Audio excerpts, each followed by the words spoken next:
ಕೃಷಿ ಇಲಾಖೆಯಿಂದ ವಿತರಿಸಲಾದ ಗುಣಮಟ್ಟದ ಬೀಜ ಹಾಗೂ ಸಮರ್ಪಕ ಬೀಜೋಪಚಾರದ ಪರಿಣಾಮ ದಂಡೋತಿ ಗ್ರಾಮದ ರೈತರ ಹೊಲದಲ್ಲಿ ಕಡಲೆ ಬೆಳೆ ಉತ್ತಮ ಇಳುವರಿಕೆಯನ್ನು ನೀಡಿದ್ದು ರೈತರ ವಲಯದಲ್ಲಿ ಸಂತಸ ಮೂಡಿದೆ. ಈ ಕುರಿತು ಕೃಷಿ ಸಹಾಯಕ ಅಧಿಕಾರಿಗಳಾದ ಮಾಡಬುಳವರು ಮಾತನಾಡಿ, ದಂಡೋತಿ ಗ್ರಾಮದ ಹೊಲಸ ರೈತರಾದ ಹಬೀಬುದ್ದೀನ್ ತಂದೆ ಬಸೀರುದ್ದೀನ್ ಡಕಾರಿ ಅವರ ಸರ್ವೆ ನಂಬರ್ನ ಒಟ್ಟು 9 ಎಕರೆ ಹೊಲದಲ್ಲಿ ಕಡಲೆ ಬೆಳೆ ಬಿತ್ತನೆ ಮಾಡಲಾಗಿದ್ದು, ಪ್ರತಿ ಎಕರೆಗೆ ಸರಾಸರಿ 14 ಕ್ವಿಂಟಲ್ ಇಳುವರಿ ದೊರೆತಿದೆ. ಇದಕ್ಕೆ ಪ್ರಮುಖ ಕಾರಣವಾಗಿ ಕೃಷಿ ಇಲಾಖೆಯಿಂದ ಒದಗಿಸಲಾದ ಗುಣಮಟ್ಟದ ಬೀಜ ಮತ್ತು ಸರಿಯಾದ ಬೀಜೋಪಚಾರ ಕ್ರಮಗಳು ಎಂದು ತಿಳಿಸಿದರು. ಇಲಾಖೆ ಮಾರ್ಗಸೂಚಿಯಂತೆ ಕೃಷಿ ಚಟುವಟಿಕೆಗಳನ್ನು ಅನುಸರಿಸಿದ ಪರಿಣಾಮ ಇಂಥ ಉತ್ತಮ ಫಲಿತಾಂಶ ಲಭಿಸಿದೆ ಎಂದರು. ಇದೇ ಸಂದರ್ಭದಲ್ಲಿ ದಂಡೋತಿ ಗ್ರಾಮದ ರೈತ ಮಂಜುನಾಥ್ ಮುಖೆ ಮಾತನಾಡಿ, ಕೃಷಿ ಇಲಾಖೆಯಿಂದ ಖರೀದಿ ಮಾಡಿದ ಬಿತ್ತನೆ ಬೀಜಗಳು ಅತ್ಯುತ್ತಮ ಗುಣಮಟ್ಟದಾಗಿದ್ದು, ಅದೇ ಕಾರಣಕ್ಕೆ ಈ ಬಾರಿ ಕಡಲೆ ಬೆಳೆ ಉತ್ತಮ ಇಳುವರಿ ದೊರೆತಿದೆ ಎಂದು ಸಂತಸ ವ್ಯಕ್ತಪಡಿಸಿದರು. ರೈತ ಸ್ನೇಹಿ ಯೋಜನೆಗಳ ಮೂಲಕ ಗುಣಮಟ್ಟ ಬೀಜಗಳನ್ನು ಒದಗಿಸುತ್ತಿರುವ ಕೃಷಿ ಇಲಾಖೆಗೆ ಹೃತ್ಪೂರ್ವಕ ಧನ್ಯವಾದಗಳನ್ನು ತಿಳಿಸಿದರು. ಇದೇ ಸಂದರ್ಭದಲ್ಲಿ ರೈತರಾದ ಹಬೀಬುದ್ದೀನ್ ಬಿ, ಮಂಜುನಾಥ್ ಮುಖೆ, ಅಜ್ಫಾಕ್ ಡಕಾರೆ, ಲಾಲಾ ಅಹಮದ್ ಸೇರಿದಂತೆ ಇತರ ಅನೇಕರು ಉಪಸ್ಥಿತರಿದ್ದರು. ಕೃಷಿ ಇಲಾಖೆಯ ಸಹಕಾರಕ್ಕೆ ಕೃತಜ್ಞತೆ ವ್ಯಕ್ತಪಡಿಸಿದರು.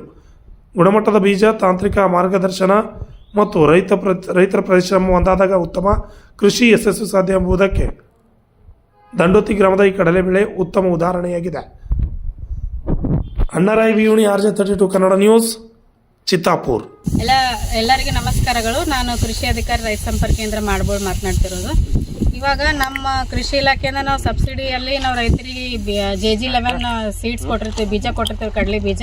ಇಲ್ಲಿ ದಂಡೋತಿಯಲ್ಲಿ ಒಬ್ಬರು ರೈತರು ಬೆಳೆದು ಎಕರೆಗೆ 14 ಕ್ವಿಂಟಲ್ ಅವ್ರು ಇಳುವರಿ ತಗೊಂಡಿರ್ತಾರೆ. ಎಲ್ಲ ನಾವು ಹೇಳ್ದಂಗೆ ಎಲ್ಲ ಬೀಜೋಪಚಾರ ಎಲ್ಲ ಮಾಡಿ ನಮ್ಮ ಮಾರ್ಗದರ್ಶನದಲ್ಲಿ ಅವರು 14 ಕ್ವಿಂಟಲ್ ಇಳುವರಿ ತಗೊಂಡಿರ್ತಾರೆ. ಅದ್ರ ಬಗ್ಗೆ ರೈತರೇ ಮಾತಾಡ್ತಾರೆ. ಬೀಜೋಪಚಾರ ಇಲ್ಲಿ ಕೃಷಿ ಇಲಾಖೆಯಿಂದ ಮಾಡ್ಕೊಳ್ಳಿ ನೋಡಿದವ್ರಿ. ಎಕರೆಗೆ 14 ಕ್ವಿಂಟಲ್ ಬಂದೈತಿ, ಚಲೋ ಇಳುವರಿ ಬಂದೈತಿ. ನಮ್ಮ ದಂಡೋತಿ ಗ್ರಾಮದ ಹಬೀಬುದ್ದೀನ್ ಬಸೀರುದ್ದೀನ್ ಡಕಾರಿ ಅವರು ಹೊಲದಲ್ಲಿ ಬೆಳೆದಿರ್ತೇವೆ. ಕೃಷಿ ಇಲಾಖೆ ನಾವು ಧನ್ಯವಾದವನ್ನು ಹೇಳ್ತೇವೆ.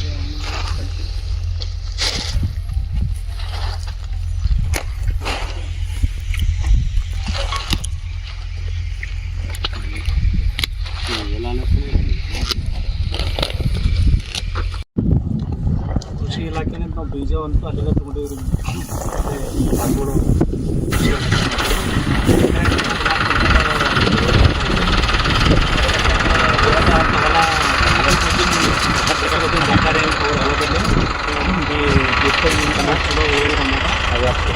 ನಾವು ಧನ್ಯವಾದ ಹೇಳ್ತೇವೆ.